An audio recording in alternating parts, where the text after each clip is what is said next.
All right, relax, Deborah. Relax, Yeah. everybody. All for one. It's just about love. It's just about connection.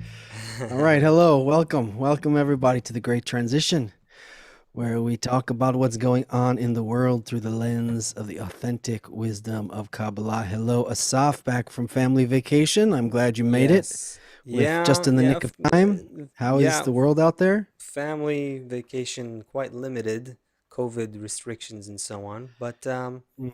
I was still on a roller coaster with my son, literally. Children are And still laughing and life is still happening out there.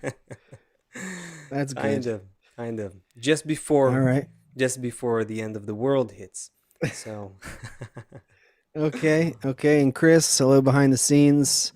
After spending Hi the there. summer in Texas, hello there. I know you're back in Israel too with the family, with the wife and kids and everyone. So happy to be with you both today, my great dear friends, and all of our friends who join us from Brazil and Utah and Ohio and Quebec and everywhere else in Florida and who else and where else.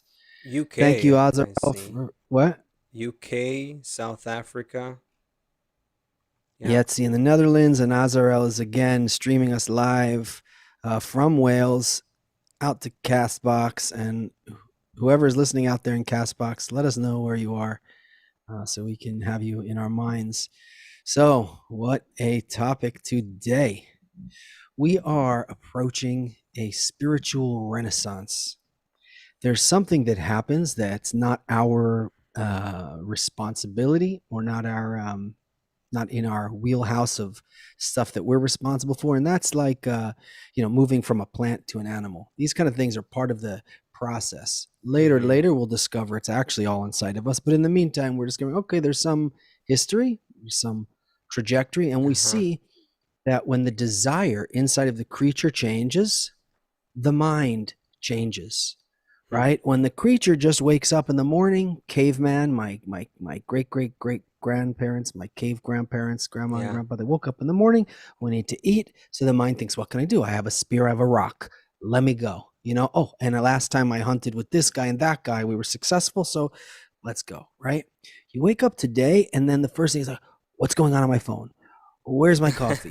So basically Yeah. there's a desire in us. We talked about this actually last week. Walter Z, I think, asked a question about, are my thoughts my own? Hmm. So what we talked about was that from the side of nature, we're given a desire. And as that desire increases, the mind serves the desire. The mind is going through and figuring out how to fulfill that desire. And by this, we can actually go back and see periods of development, not only from stardust Hmm. into matter, but into more complex forms of matter, but also within humanity itself, we can see different Yes. periods depending on how Sure. the desire in humanity developed. So we had a lot of development up until, and all of these things, by the way, all of these periods, we don't study this in normal school.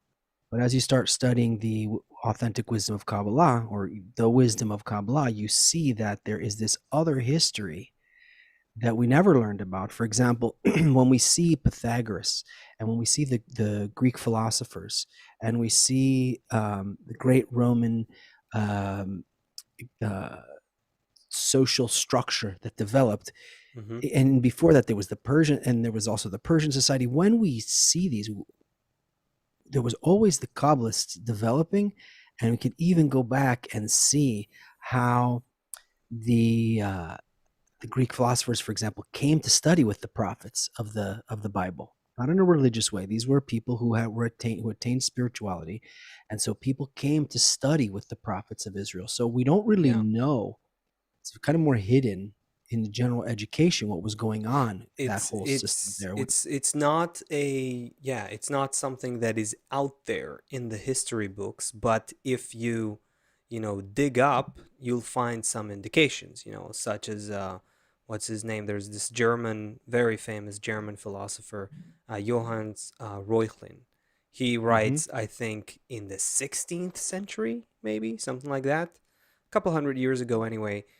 He writes that my teacher Pythagoras, he writes in a book that he titled De Arte Kabbalistica. Like he wrote a book about the wisdom of Kabbalah, why would a German philosopher write about the wisdom of Kabbalah? And he writes that, yeah, that Pythagoras actually brought his wisdom, which people call philosophy, from those ancient Kabbalists, and he translated the word Kabbalah to philosophy, and took some ideas, borrowed some ideas, and used that.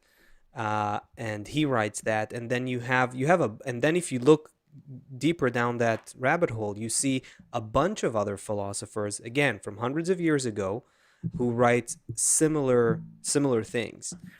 So it's very interesting when you think about. I happened to study philosophy for 2 years at some point, and before Kabbalah, and then when you see how all those ways of thinking were kind of borrowed, uh, it makes for an interesting kind of picture of history.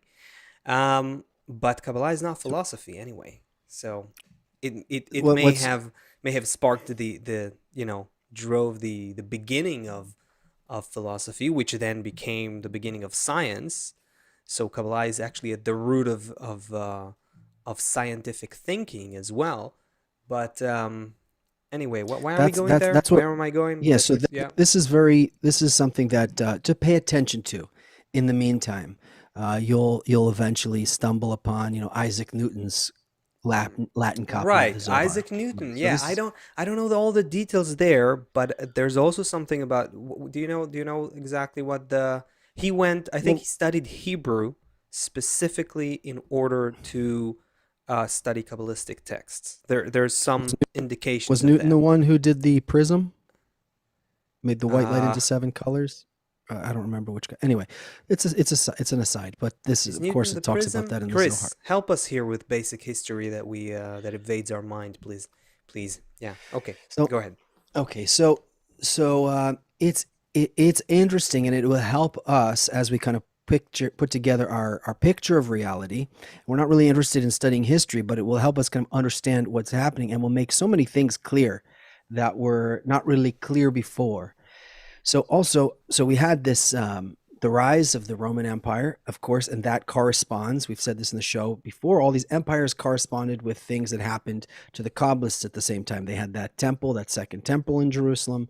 Mm-hmm. Um, so after the fall of the Roman Empire, there was a like a descent period, time of war, famine, pandemics, lack of education, things like that, and then a revitalization came again, and we had the printing press like 1,000 years later or something, and ideas started to spread quickly. And then we get to what we know as the Renaissance. That's where we get the word Renaissance from. So check this out. Within a period of a couple hundred years, you had Da Vinci, Rene Descartes, Right. Galileo, Yeah. Copernicus, Geoffrey Chaucer, Machiavelli, you had Shakespeare, you Yeah. had Michelangelo, the sculptor and the painter. You also Yeah. had so with these guys, what was very unique is all of a sudden in their work, there was like light, there was shadow, there was depth. It was like many more. They had deeper Yeah, feelings. they They each could start to. presented very mind-shifting, earth-shattering ideas, each in their world of expertise and world. It's very interesting, and it all kind of So it's like happened at the same time. Yeah. Yeah, so it's like when we first looked at the body, it is what it is. But then you get a microscope, and then you can go and see. Okay, so then there's molecules. Okay, molecules are made of atoms. Okay, atoms are made of quarks. And so it's the Hmm. same kind of thing. Where as we developed, as the human desire developed, the mind developed to serve that, and then also you had in art and thought you had that, and then you also had this thing of about exploring. Like before I was my family, feeding my family, sleeping in my cave. And then I was my Hmm. town. Maybe my town provided me my village provided me some protection against animals or protect against others. Or, I was good at hunting, but somebody else was good at making baskets or whatever. And then it Right. became Yep. nations and et cetera. So Hmm. at a certain point, it grows even more. I want to see what other countries there are. Why? Why do you want to see what other countries there are? I don't Where does know. this I come gotta. from? I need to. Why do you need Yes. to yeah, why do you need to do that? Why do you need to cross the ocean? Yeah. That's Why? Yeah. serious. Why? Like Why? Why? What's so the point? at the same time, so for you had Magellan, And Christopher Columbus also came from this Renaissance period. And again, so the same way with the sculptors and the painters, with the shadow and the light and the depth of emotion, what do we get from Magellan and Columbus and these guys? Well, Magellan specifically, his exploration in India and Africa. Also, now you get spices back to Europe, Mm-hmm. because before they weren't able to grow them. They're now all of a sudden you have all this nuance and flavors. So and and as the and that human starts desire, create an economy of spices as well, which then in turn also reinforces the need to build like roads and transportation for these spices, and it all becomes like this roller coaster of human development. Yeah. so some reason. So imagine, for example, today in a similar way. So before that, we live in England, wherever you live, and you get meat and a potato. Yeah. Now you have all these spices. You Oh have yeah. cloves, you have pepper, you have cinnamon, you have milk. Now milk with cloves and cinnamon. Ooh, warm milk with cloves and cinnamon. That's nice. And a little black pepper. So you have all of these different nuances of flavors, nuances of colors, nuances of shape, and things like that. Um, and it comes from the desire developing. There was no need for a caveman to, well, he didn't have these things, right? He didn't wake up in the morning and he needs to sail across the ocean to go discover something. And even Right. after that, think about colonization. Okay, fine. You came here, you got spices. Isn't it enough? No, you have to conquer the whole continent. And now Hmm. you feel some right that this place that you discovered is yours? What are you talking about? Hmm. That cave was yours. Now all of a sudden you felt that no, the world is mine. I can Yeah. take what I This want, right? land is mine. This Yeah. land is Mm-hmm. mine. So we get to a basically the physical world, and all of this develop is Right. like, what can I acquire for myself? What Yes. can I get for myself? You Okay. mentioned So the food thing. That sparks a really kind of a train of thought here, because the food, I think food is one of the best examples of the showing like the milestones of human development. If you track what happened with food and food production and our attitude to food, you really discover like how different of creatures we are today in the 21st century than our ancestors even just 100 years ago and 200 years ago. you know the we talked about spices. Like there's this, I have an Iraqi side in my family, right? So from that your side. mom's family's from Iraq? Right. Yes. Okay. So the there's a very dominant kind of food in Iraqi cuisine, which is um, amba. It's called. It's basically mango sauce. It's kind of mango sauce, but it's like a very specific mango sauce. Anyways, so why did they make it?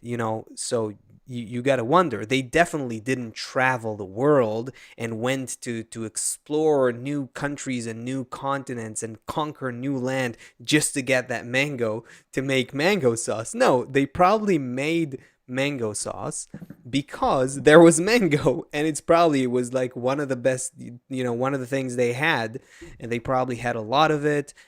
They thought, how can we best use it? How can we make it last? How can we use the mangoes that are maybe not as fresh? And that's how they came up with this recipe to basically use this mango that they have wherever they lived.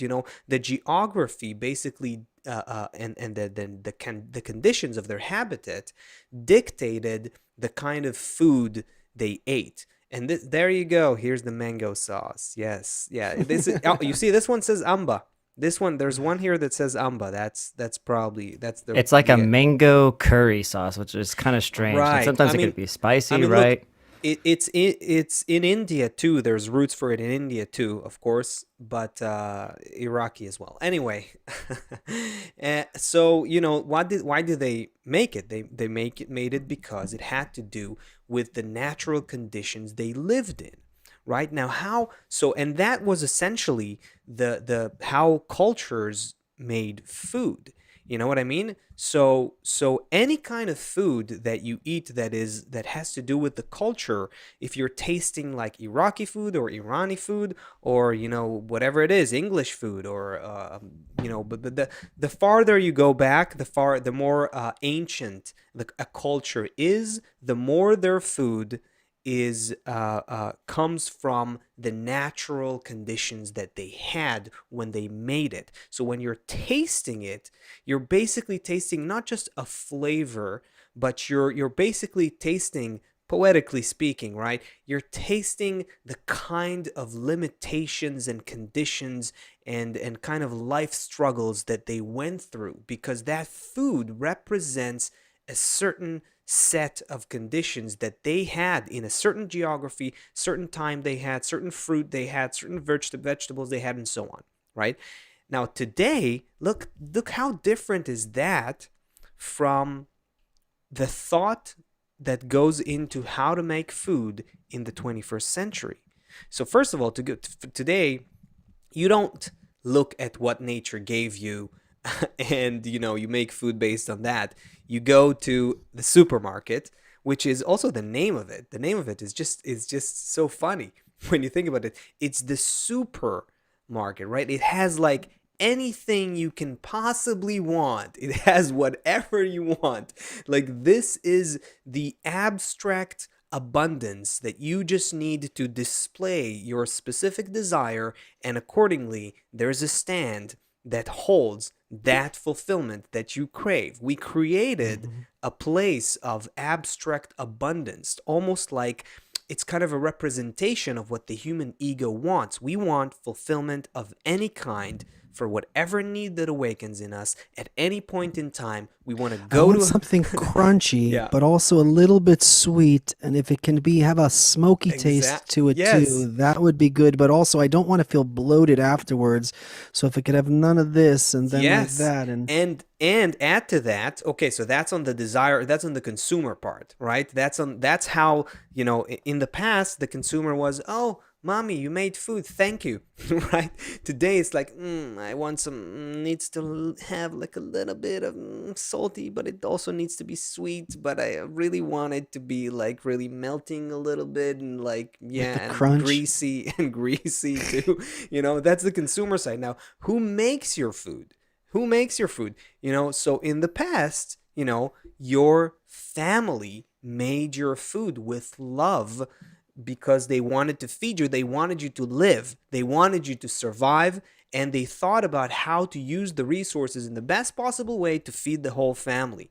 So here's what nature gave us. We're going to work with that and we're going to try to make everyone well fed, right? Today, the thought that goes into most of the stuff you buy as food, especially anything that comes in a package, essentially the thought is, how can we get you hooked on this thing so your dopamine hormone, just explodes as quickly as possible and as efficiently as possible to get you hooked. Just a minute, Asaf. Yeah. Let's go back to how Okay. we started the show. That each period of human development is marked by the signature of its desire. So the desire in this time called the last generation, meaning the last generation of the physical. The Rabash talks about very often the purpose of creation. He doesn't specifically say it like this, but there's the purpose of creation, which is to fill all the creatures with delight. That's the purpose. That's Mm-hmm. why this desire keeps developing from dust until these insatiable creatures. The purpose is just to fill them.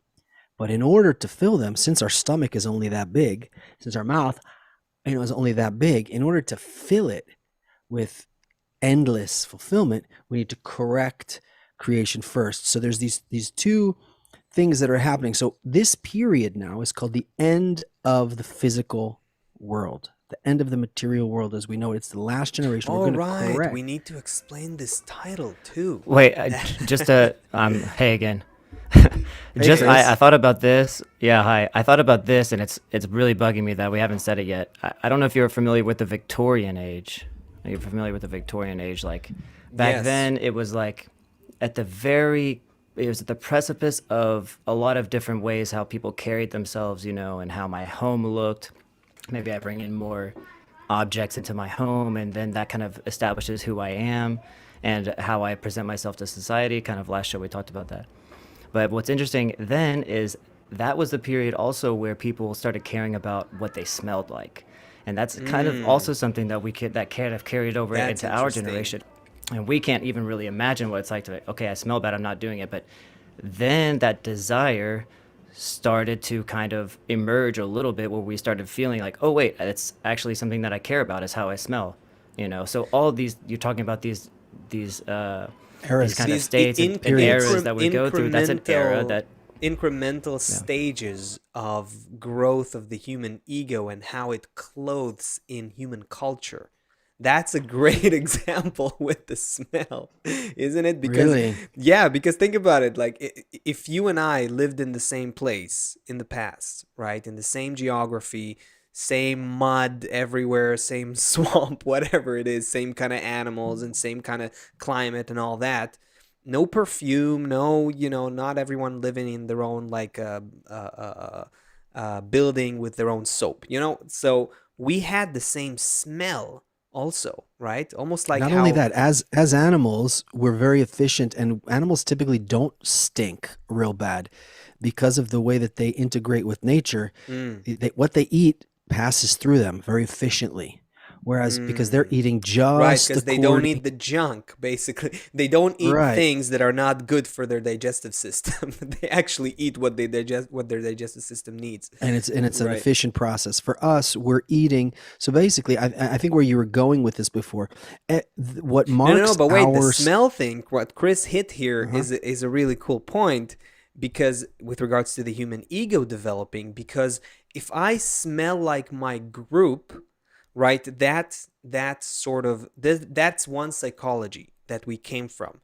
Now you have uh, uh, this sense of smell being developed towards differentiation between me and other people, and I all most of what I how I want to how I want people to smell me. It's a social psychological mechanism that drives that. Why would you care about how you smell, right? Why do you need to? People wouldn't. Why did people start caring about why they smell?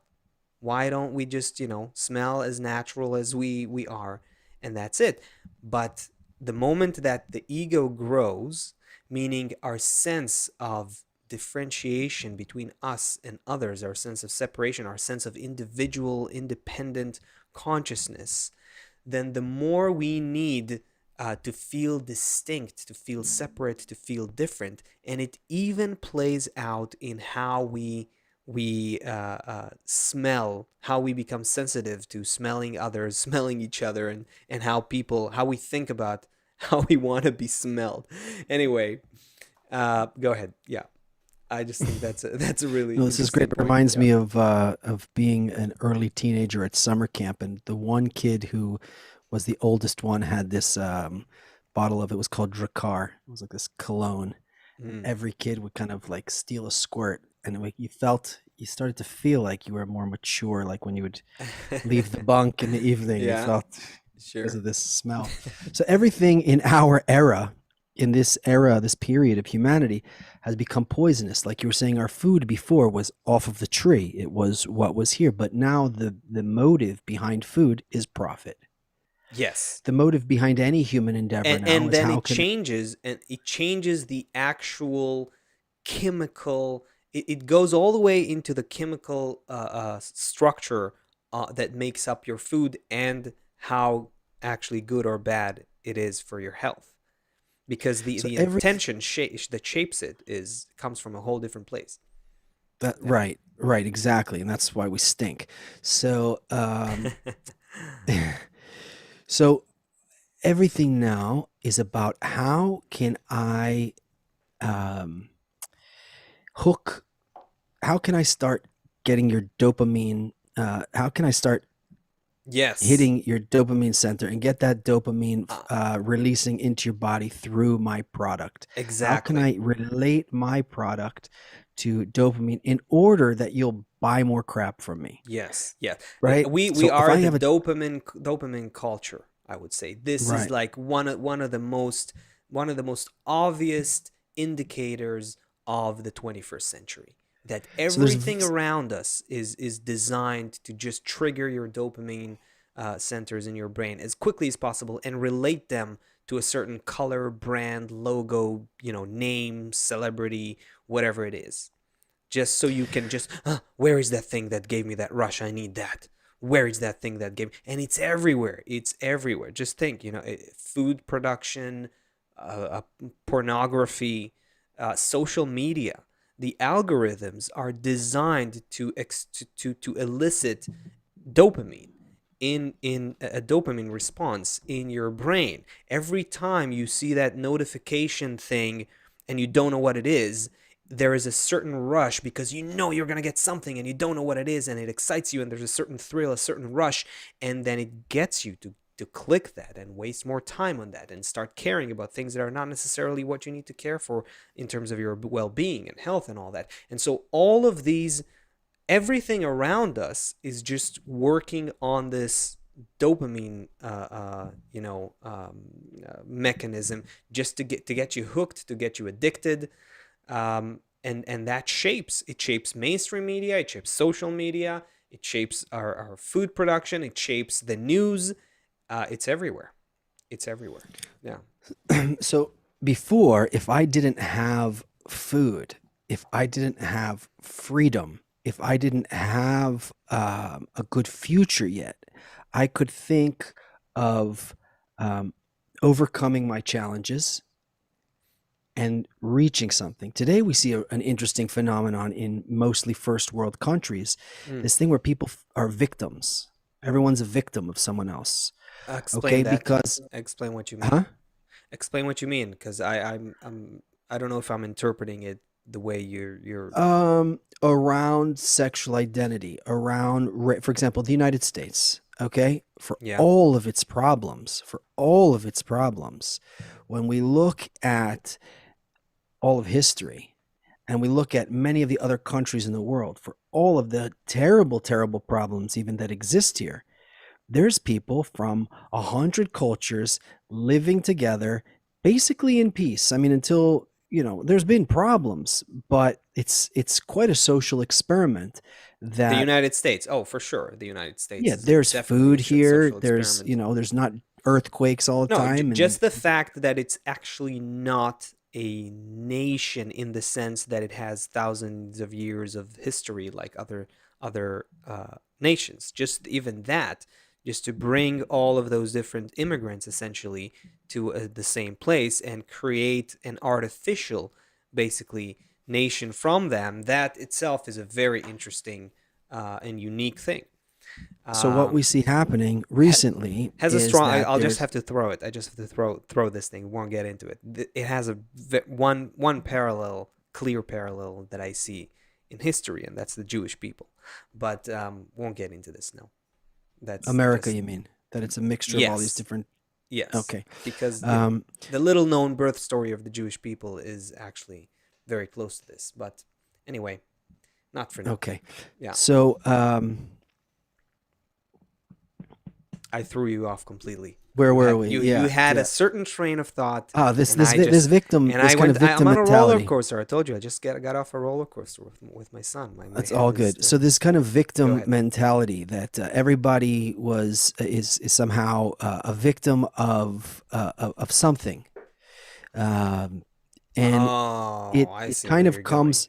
So I'm relating it to this this kind of first world mentality. I don't need to hunt for food. My country's not in the middle of a war.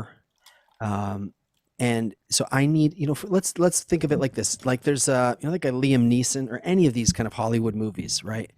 What happens at It's the all the what same happens at the movie, by the way. what It's happens at the they're beginning of all the the movie same if you movie. think, right? You think of the Yeah. formula. The opening 10, 15 minutes, it shows, for example, the Yeah. father with his daughter, and it Right. shows them running on the beach or playing on the swing or It making pancakes for everything's breakfast. great. Yes. Right. Or if it's a Mm-hmm. Tom Cruise movie, it shows him with his beloved, right? That's the first 10 minutes. Then Yeah. the next hour shows how that thing that they love breaks and Yeah. it becomes hidden and becomes far away. And he spends an hour trying to reach it. And then the last 10 minutes is about the reuniting. Clear, right? So if Yeah. I don't care. I don't care who you are, where you're from, what you do, as long as you love it. Nice. So Uh, so so without that opening scene, we need to establish that we love something, that we miss something, and then there's the longing to move forward with it. What's happening in our society, and that's where all of these kind of stories are built of. This is the whole kind of human condition now that I feel I'm missing something and I need to go try and figure out how to fulfill it. That light has to first come in and then it leaves in the vessel, right? It's right out mm-hmm. of the Zohar, right out of the Tree of Life by the Ari. The light comes into the vessel and Mm-hmm. then it leaves. I have this love, and then it disappears, and now I need to go find how Yeah, to the reunite with it.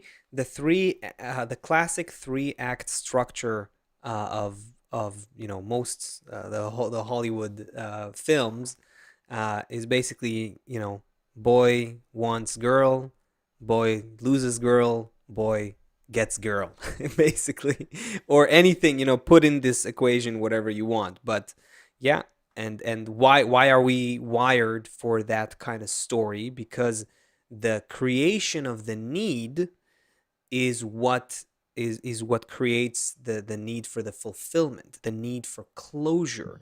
All of the operas, why are they so successful? Because they work on this need for closure. As human beings, when we feel a need, we need it to be filled because we're built from a desire. We This is our entire essence, and as soon as we feel a certain clear desire, we need to get its fulfillment. And that's what these soap operas are doing from episode to one episode. They just make sure they build a lag, so you gotta know what happened to Susie or Joe or whatever it is.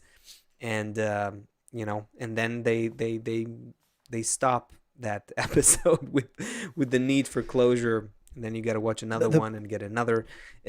Yeah, you're the, using it for pro, the the purpose of addiction. Yeah.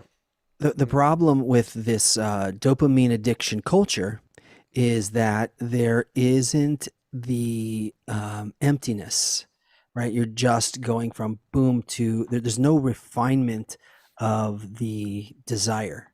I just need boom, fill me, boom, fill me. There's no kind of nuance, there's no passion and yearning. When I long for someone, even think of like the Yeah. 80s love Oh, I songs, as see what you're corrupted saying. as they were, Yeah.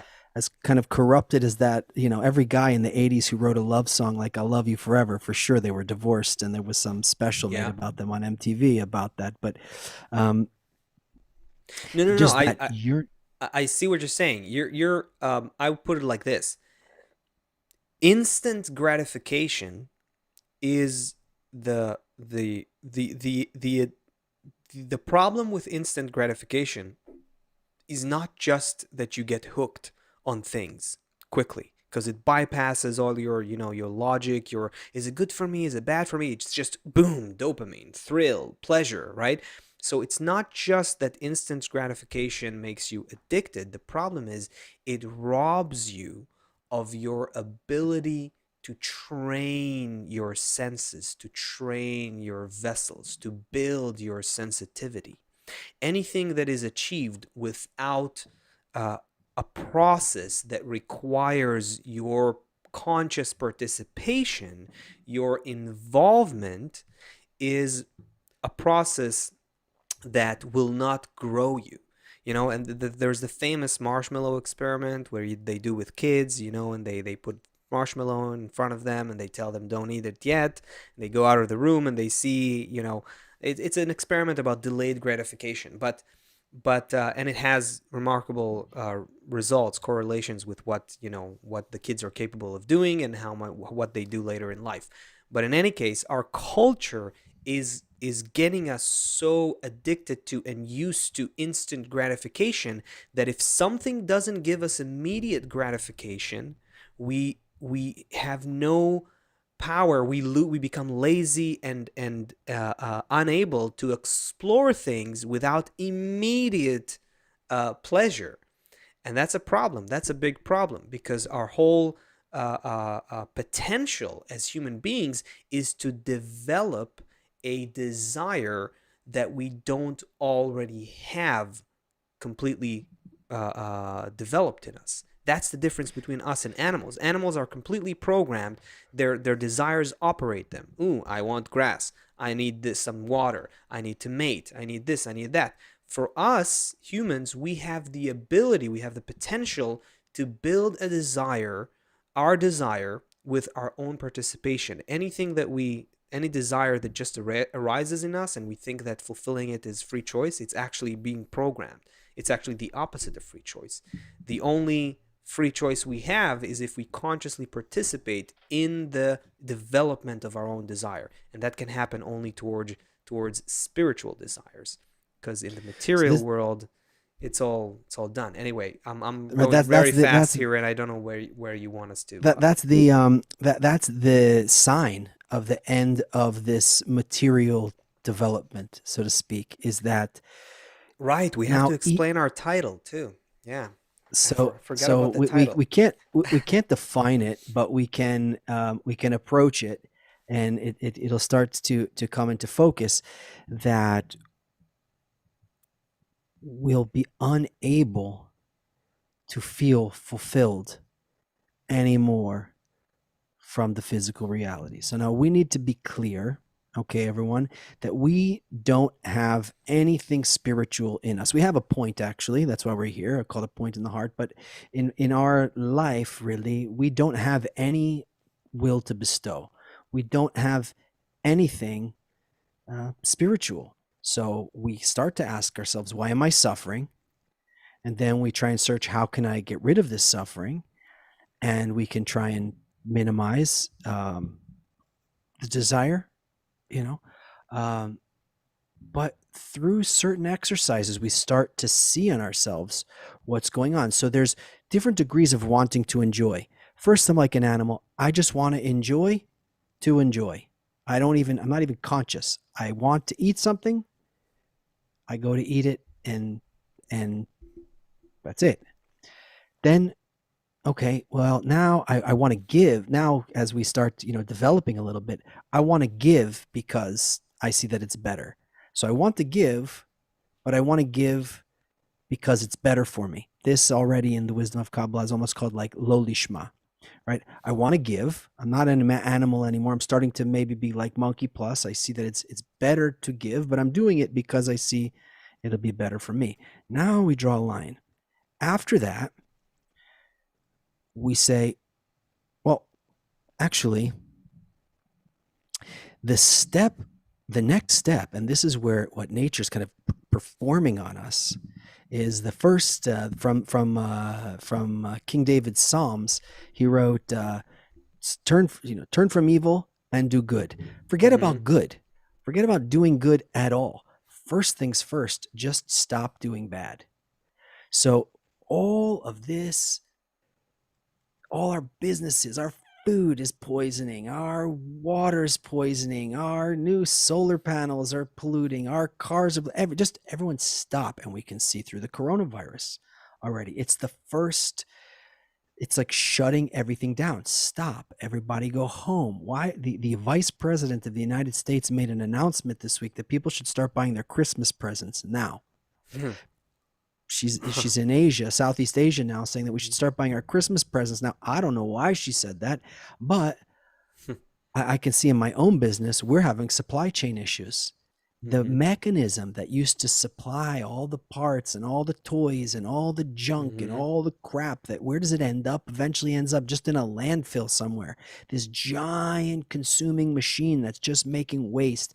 That Yeah. Yeah. 40% of the, the second biggest polluter is the fashion industry, because every season we're buying more crap. And we talked in our show about the mountains of clothes in Ghana, wherever it is. Right. And we're taking all this carbon out of the ground. We're taking hundreds of millions of years of carbon out of the ground and throwing it into the air. So there's too much, right? Everything we do all day is just to try and fulfill ourselves, I, I, just leaves us more empty, and just hurts the whole system. yes, So and I think it's twofold. What's the process that's happening now? There's a process that's happening where more and more limitations are imposed on our current culture from outside. So the climate doesn't like what we're doing. The planet is getting warmer. The everything, or the conditions around us are becoming more and more problematic. The financial system is becoming less and less stable. Economic inequality is becoming a bigger and bigger problem. Mass immigration is changing the social fabric in many in more ways than one. The COVID, of course, which doesn't seem to actually go away. It goes away and comes back and mutates and comes back, and now we need another kind of vaccine and another kind of vaccine. And the ice caps that are melting are now potentially releasing into the air 15,000 kinds of new not viruses. potentially, What? not But potentially. so every these are like external limitations which are signaling to our culture, to the human culture on the planet, that we have to change direction, or like you said, at least pause for a second, stop, relax, slow down, like figure out where you are. That's one one aspect of the process. But I think it's twofold. The other aspect is an internal aspect that's happening.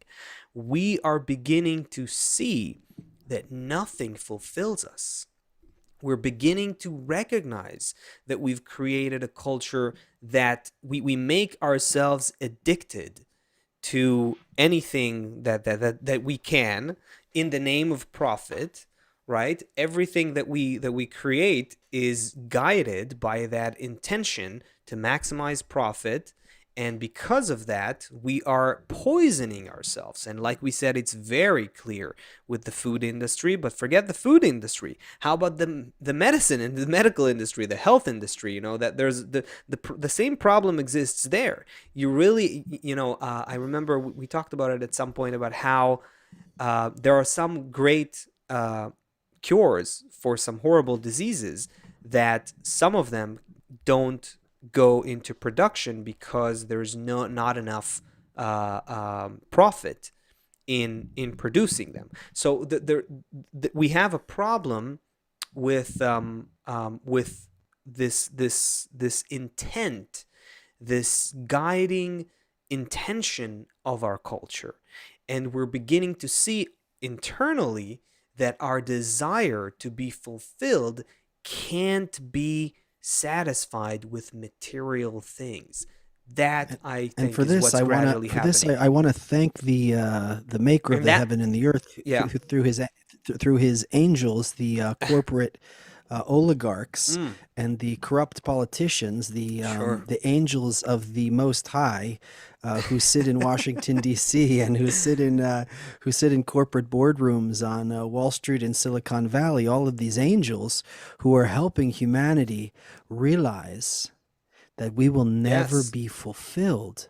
So thank you to everyone. I don't. I mean, I know that they're just puppets Thank you in for the doing hands your of. your role in nature's Thank bigger you for plan. performing your role, and we want Yeah. to understand already what's happening, and we can speed up the time here through going through this process consciously. So imagine that there is. Well, you don't have to imagine so much. If you've been to a planetarium or you've seen a picture of space, and you Mm, know that scientists are scanning every day for another hospitable planet, in all of the known universe, all of it, everything, hundreds of billions of light, whatever.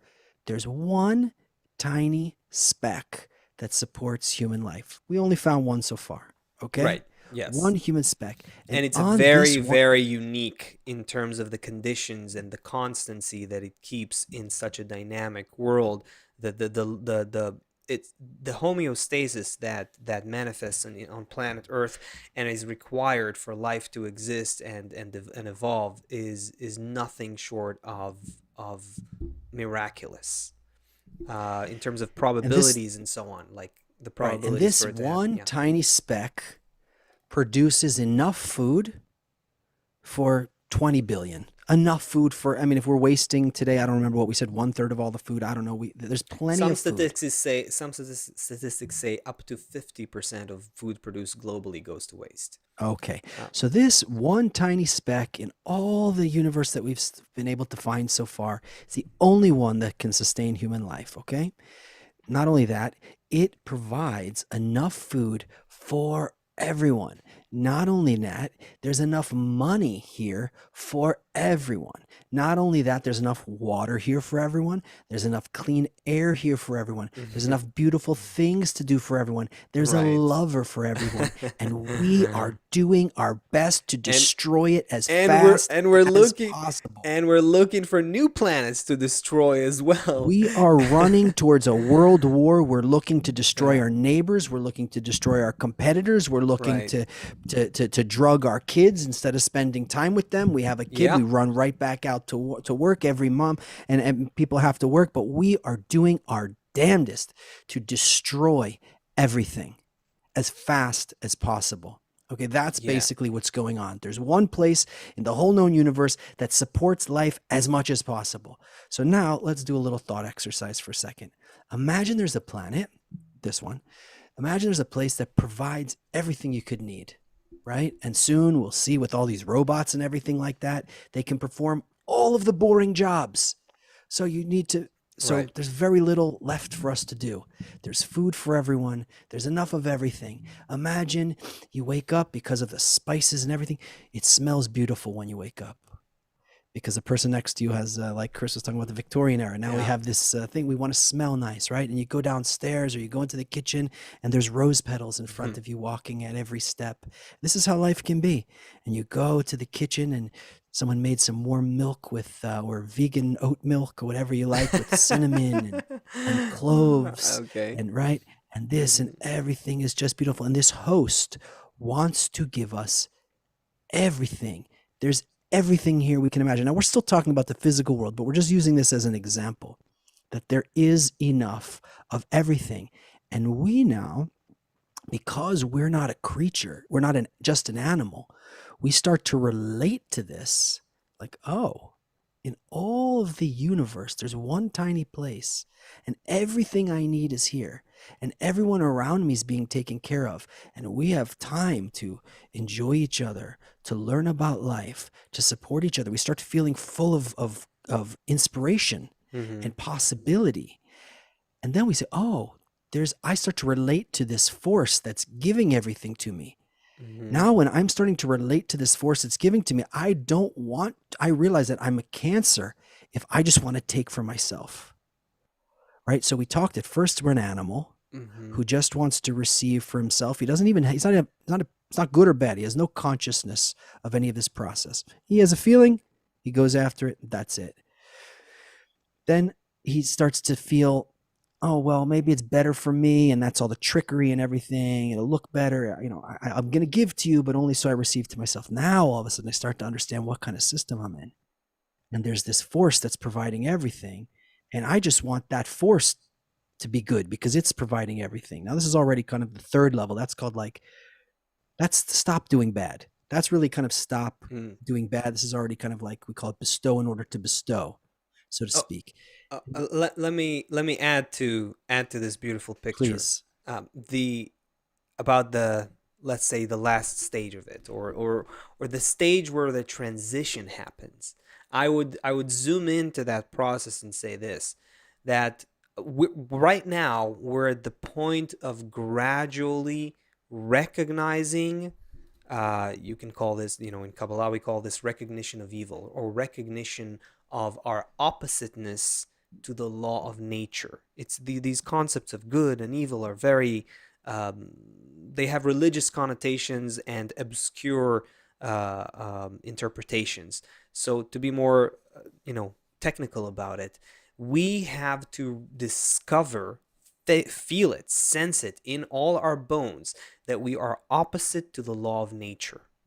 And that's what we're getting into. This is what I would say, this is where we are now.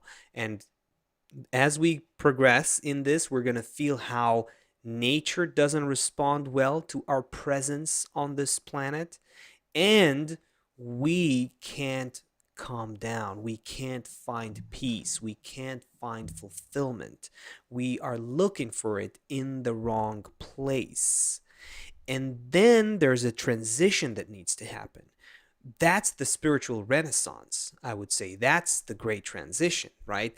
That we have to recognize that our desire for more, which animals don't have, the reason that we can't settle for just living, picking fruit off the trees and being nice to each other, the reason we have to build these empires and conquer lands and get into war with other countries and produce this poison-based McDonald's food everywhere in different shapes and forms to get us addicted to this dopamine hit, so we can just get something to fill our lack with something, right? The reason we have this huge human level of desire is because we have a need for a higher level of fulfillment. And that's the mind shift that we need to go through. And when we start identifying that the kind of fulfillment we're actually truly yearning for is non-material, then we will recognize that we have to, that's essentially the end of the material world. It's the end of it. We will have exhaust our need for trying to fulfill our human level in this world. Will become rational and balanced in our consumption, because we will take from this world what we need, but all this huge desire to enjoy and to be fulfilled and to be great and to find our uniqueness and our vocation and our role and purpose and meaning in life, all of that will be fulfilled not through matter, but through the non-material realm. It's not only that it can't, that it won't. There's no amount of sex, there's no amount of food, there's no amount of money Right. that Yeah. is capable, because the purpose of creation is to fill us with, and remember the 2 points that Rabash talks about. The purpose of creation is to fill us with endless delight. Chris, Yes. come back. The Yeah. Chris wanted to correction, say something, and we the scared him. We correct, scared yeah, him yeah, don't off. go anywhere. The correction on it is the change to being able to receive it in a spiritual vessel and not in my stomach. We And will that is when we start to perceive the end of this physical world. and we'll discover that this whole physical existence from 13.8 billion years ago until today and whatever's left, we will see that all of this was just to train our vessels, our consciousness, to be able to perceive the higher level that we actually came from. We are this spiritually non-material connected entity that is found in equivalence of form with the governing force of nature behind matter, the force of bestowal and love that produces this whole developing creature. We are already in contact with it. We're just unaware of it. We're just under concealment. We have to train our senses, train our consciousness, train our minds, our hearts to see where we actually are and be able to be in this endless flow of pleasure of eternity. Eternity is not such a weird thing, by the way. If you think about it, just basic things like the law of conservation of energy, the law of conservation of matter. The It's very clear that nothing is disappears, nothing gets lost. What's something that ends? There's no such. So the we're gonna have to rise to a whole new level of perception beyond all of those limitations: time, space, motion, life, death. It's just a transient perception until we reconnect with our eternal one. Chris, go ahead. Yeah, we're, No, it's yeah. great every time. It's great. I was just thinking of my childhood a little bit whenever I was a kid, and I had this little, we called it a ranch. I guess it was a ranch, little second home. And I remember walking around as a kid, like, kind of by myself, and you see all the things in nature happening around you. You know, the lake is there, and the fish were already there before I was here, and everything kind of existed. And I just remember having this feeling like how am I supposed to interact with you? Like, I feel like I just want to be close. You want to camp outside, you want to have a fire. Like, why do you want to do all those things? Like, be outside and hang out and like be with trees and be with grass, and like you have this like deep urge to Mm. want to be like in nature. You don't really know Hmm. how to, though. It's like this desire is like, it's like you're kind of sad, like, okay, I guess that means you look around you and you see other people building houses and like, being self-sufficient, and that means you're, in the right relationship with nature. But I remember feeling like this emptiness, like, no, that's not really it. It doesn't, because I don't really feel like it's reciprocal. Like, even my dog or my cat, it's like I can give you like the food and I kind of get this like nice attitude back, but I don't really feel like I'm doing the right kind of thing. I don't feel like I'm acting the right way. I feel like it's still not the connection with that nature, even if it's physical nature. It's still not the same connection that I once always felt like this big lack. And so you guys were talking exactly about that. I was like, reminded me of my childhood, and it's like, I guess this is it. This is the kind of Mm. connection that all of humanity is looking for. It's not. It's like just on a different level. You don't know where to look for it, but you know that Mm. something's missing. Right. Chris, I felt like that after doing psychedelic mushrooms back in my 20s, early 20s. Um, you like have these experiences and you're like in nature, but you know, the mushrooms are all connected under the ground. The trees are all connected under the ground. The birds, everything in nature. But we leave humans. Like we think whale communication, we think communication between whales, and it is unbelievable. We think the communication of mushrooms under the ground is unbelievable. We have no idea that every thought we're thinking is projected into the Hmm. network of all other humans. We can affect the entire system. And like Chris, like what you're saying, like how am I supposed to connect with a tree? How am I supposed to connect with the lake and the fish? Through our spiritual connection, which comes through this connection of our hearts together, the human hearts together, we discover that we are uh, one vessel, like we said in our last show, um, against nature. And our connection allows us to, our good connection between humans allows us to create a vessel that can begin to perceive uh, spirituality, this other level beyond the material. And let's end like this, that when you think of, I've been trying to learn music for a really long time. And so many exercises, so many scales, um, so many hours of practicing.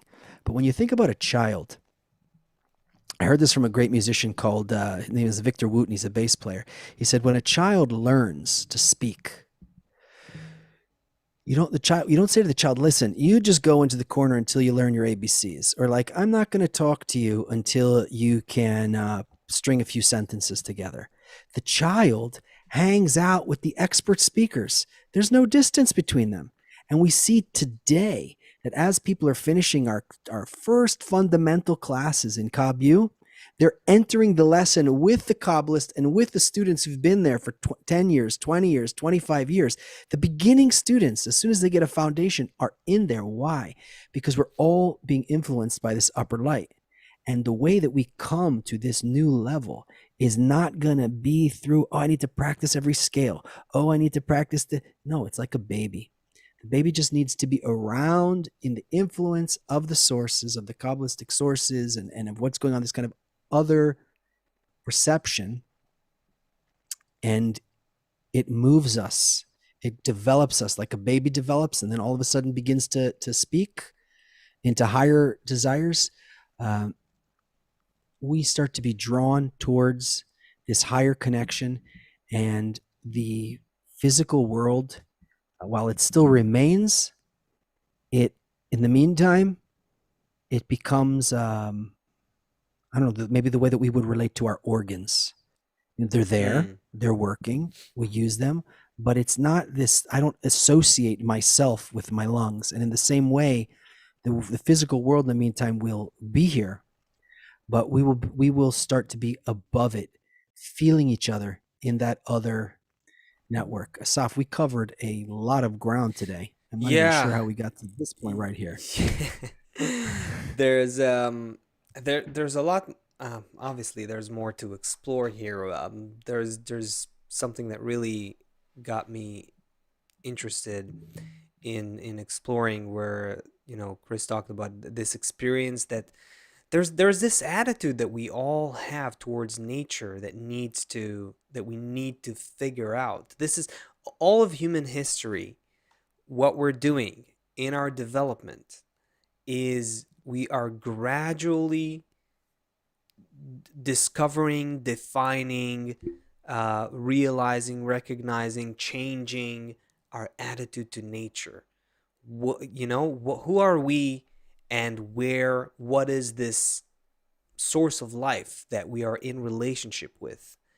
And the magic is that if we relate to each other as parts of this uh, uh, eternal reality, transcendent reality, this source of that gives life to everything, then we also discover, the deeper relationship that we have with the governing force of nature. That's the whole riddle and magic at the same time. We're pieces of one whole, and when we discover that we are connected, that we are one, we also discover an equivalence of form, as Kabbalists say. We will sympathize with the governing law of nature to the extent that we sympathize with each other being one. The good in us, the bad in us, the everything. All right, you're playing a Sorry about song that. there. Yeah, that was you just made a like a hit, like a drum hit to make the point. I've never been good at multitasking. All right, what do you got for us? Well, Let's friends, thank see. you so much for being here. The chats are so awesome. So great to see everybody participating and bringing the love. We see you both on the Great Transition YouTube page and on the Kabbalah Info YouTube page. And I don't have Facebook open, but Asaf, we're probably broadcasting on Facebook today Yeah, as well. yeah, and it's great to see everybody from many different places around the world. I'm not even going to try to read all these places, and some great additions to the conversations, input, and ideas that everyone is throwing in. We usually try to also look at these chats later after the show, because we can't, while we're talking, we're missing a lot of them, but we see it in the angle of the eye. Everything's like alive in the chat, and it gives a great feeling that there's a desire that we all feel, that we all share, and it's a unique one. And hopefully we can get back here together next week and feel it again. We'll be here next Tuesday at 2 I p.m. think we're broadcasting Eastern. on Thursday, and I'm pretty sure Sorry, Thursday. today's I keep saying Thursday. Tuesday. I think I say Yeah. Tuesday a couple of times as well, but it's actually Thursday. Yeah. So as we go, let's just explain that there is a power in us coming together, and this is our next level. And even if, as humanity, we start to receive just a little bit of knowledge about this system, it already begins to have a huge positive effect. And if we help humanity in this way, we become a conduit between this force that created this life and is elevating us and the rest of humanity. So as we go out on this song, let's all of us just put a few seconds of thought into how much we want it to be good for everyone. How much this system prepared enough food for everyone, right? The problem is just the human greed. This system prepared enough technology that the robots can do all the boring jobs, did enough of everything. So let's put a few seconds while we're listening to this song as we go out into it, where that connection is between us. So we'll see y'all next Thursday. Connection, can this world be perceived